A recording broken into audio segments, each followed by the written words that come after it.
नमस्कार दोस्तों, आप देख रहे हैं द हिंद 24 न्यूज। मैं हूं आपके साथ एकांशा सोनी। चलिए नजर डालते हैं आज की मुख्य खबरों की ओर। भाजपा के प्रदेश अध्यक्ष और केंद्रीय मंत्री सुकांत मजूमदार ने बाढ़ प्रभावित पांचकुड़ा इलाके में लोगों को राहत सामग्री सौंपी। उन्होंने पांचकुड़ा के रतुलिया इलाके में आम लोगों को राहत बांटी। इसके अलावा प्रदेश अध्यक्ष और केंद्रीय मंत्री सुकांत मजूमदार पांचकुड़ा के मेचग्राम में प्रधानमंत्री नरेंद्र मोदी के मन की बात कार्यक्रम में शामिल हुए। मन की बात कार्यक्रम के बाद उन्होंने इलाके में बाढ़ से प्रभावित लोगों को राहत राशि सौंपी। बाढ़ प्रभावित लोगों को सूखा भोजन, पेयजल एवं भोजन सौंपा गया। দেখুন ডাক্তারবাবুরা তাদের ডিমান্ড নিয়ে আন্দোলন করছে, সেই আন্দোলনের প্রতি আমাদের সমর্থন আছে, সহানুভূতি আছে।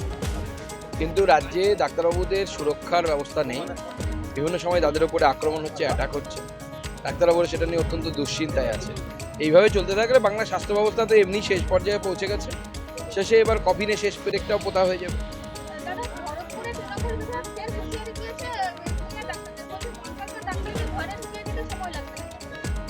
দেখুন, এই তৃণমূল কংগ্রেসের সাংসদ বিধায়করা এটাই পারে, তার বেশি কিছু পারে না তারা। তো আমরা তো নতুন দেখছি না, এর আগে বিভিন্ন বিধায়ককে বিভিন্ন হুমকি চমকি দেখতে দেখেছি। সেটা কেউ ভয় পায় না। এরা বাজার গরম করার জন্য মিডিয়া যেন চালায়, এমনি তো মিডিয়া এদের চালায় না। এইসব কথা বলে যদি একটু দুর্গন্ধ ছড়িয়ে মিডিয়াতে ভেসে থাকা যায়।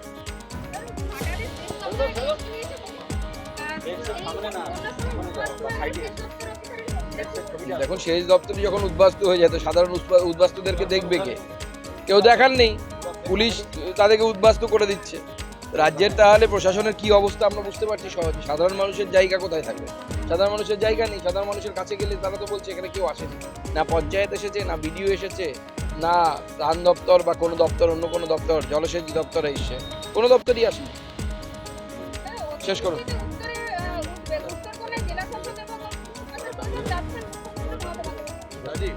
মাননীয় মুখ্যমন্ত্রী মমতা বন্দ্যোপাধ্যায়কে আরও অনেক আগে ইনিশিয়েটিভ নেওয়া দরকার ছিল। উত্তরবঙ্গের নদীগুলো বিপদসীমার উপর দিয়ে বইছে। টাঙ্গন থেকে শুরু করে পুনর্ভবা থেকে শুরু করে তিস্তা এবং অন্যান্য নদীগুলো আস্তে আস্তে ভয়ঙ্কর অবস্থার দিকে যাচ্ছে। মাননীয় মুখ্যমন্ত্রীকে উচিত প্রোঅ্যাক্টিভ হয়ে কাজ করা। এখন মানুষের পরিস্থিতি ভয়ঙ্কর, এখনও বহু জায়গায় জল নামেনি। আমরা যে এলাকায় গেছিলাম সেখানেও ঘাটাল লোকসভার দেবরা বিধানসভার মধ্যে খাজুরিতে, সেই খাজুরিতে পর্যন্ত প্রচণ্ড জল জমে আছে। প্রশাসনের কোনো দেখা নেই। আমরা যতটা পারছি আমাদের তরফ থেকে চেষ্টা করছি, কিন্তু সবটা তো আমরা করতে পারবো না, কারণ আমরা সরকারে নেই। সরকারে যারা আছে তাদের নামা উচিত। আমরা তো সরকারি দলের লোকেদেরকে কোথাও দেখতে পাচ্ছি না। তারা কোথায় লুকিয়ে আছে, পাবলিক খুঁজে বেড়াচ্ছে তাদের, যে কোথায় তারা। এমনকি আমাদেরকে ভেবে দেখে হয়তো অনেক সময় গাড়ি দেখে ভাবছে এরা তৃণমূলের নেতা, নাকি সব লোকজন ধরছে, তারপর শুনছে যে বিজেপির নেতা বলে ছেড়ে দিচ্ছে। তৃণমূলের নেতারা তো কেউ এলাকায় বেরোচ্ছে না, কাউকে পাওয়া যাচ্ছে না। দেখুন, মাননীয় প্রধানমন্ত্রী মন কি বাতে এবার স্বচ্ছতা নিয়ে এবং ভোকাল ফর লোকাল নিয়ে প্রচুর উদাহরণ তিনি বলেছেন, এবং সেই উদাহরণগুলো আমাদের জন্য প্রেরণাদায়ক। এবং আমাদের আগামীতে পুজো আসছে, বাঙালির সর্বশ্রেষ্ঠ উৎসব আসছে। আমরা এই উৎসবে ভোকাল ফর লোকাল হব, অর্থাৎ লোকাল জিনিসের জন্য আমরা গলা ফাটাবো। এবং শুধু তাই নয়, তার সাথে সেই জিনিসপত্রগুলো নিজেরা কিনবো এবং ব্যবহার করব। এর মাধ্যমে লোকাল অর্থনীতি, স্থানীয় অর্থনীতি চাঙ্গা হবে এবং সাধারণ মানুষের ভালো হবে।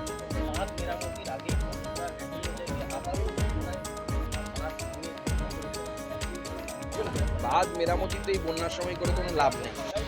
বাঁধ মেরামতি বন্যা শেষ হওয়ার পর যে আগামী 1 বছর সময় থাকবে আমাদের হাতে, আবার বন্যা আসার সময় করতে, আবার বর্ষাকাল আসা পড়বে, সেই সময় করতে হবে।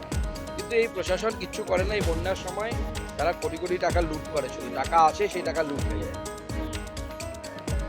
ऐसे ही तमाम खबरों के लिए जुड़े रहिए द हिंद 24 न्यूज के साथ।